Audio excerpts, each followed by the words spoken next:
How to Create a Glitch Monologues Season 13 Chapter 2. This is Season 13 of How to Create a Glitch in the Matrix Monologues Episode 2. In this episode, we will be building upon the concepts explored in the last few episodes, specifically with regards to consent and the consensual reality. As explained in the last podcast, control over one's personal autonomy through the mechanism of consent to an exchange determines the nature of the reality in which the participant inhabits.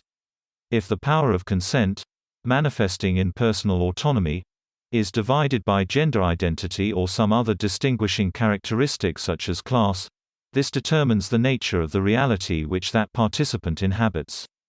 For example, if the feminine possesses the power of bodily integrity through consent, through the mechanism of precedent or legislation, enforced by the state through its monopoly on force, then they possess the ability to impose a consensual reality as an overlay upon the experiences of others.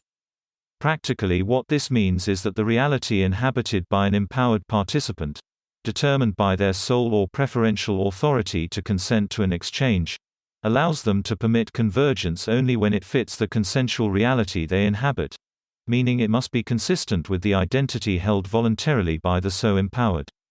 To explain it another way, imagine that two individuals are talking. Now, person A, who is empowered by consent, experiences a conversation and sequence of events we will call 1. Person B experiences a sequence of events we will call 2.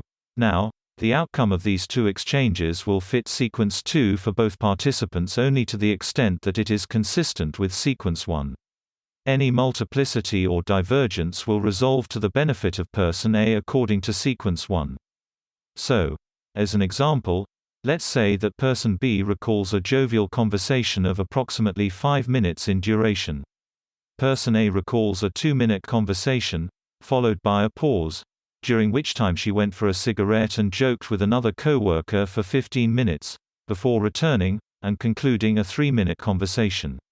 Now, of course, for these two narratives to coexist there must be folds in time, and lost time, for one of the participants, which follows part and parcel from our discussions about the nature of time, in earlier podcasts.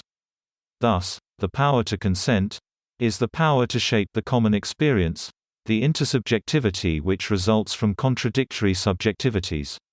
As explained in an earlier podcast, we exist in proximity to others, not in truly the same reality. For person B, reality is non-consensual or imposed upon him, the result of his shadow parts.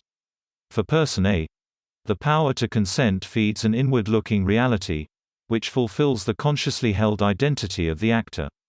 She who controls consent determines the consensual reality. She shapes what we see, determines the points of intersection. Realities are determined as between pairings. Two distinct realities can exist side by side, one consensual and one non-consensual. That's the end of the podcast for today. If you enjoyed it, please like, comment and subscribe.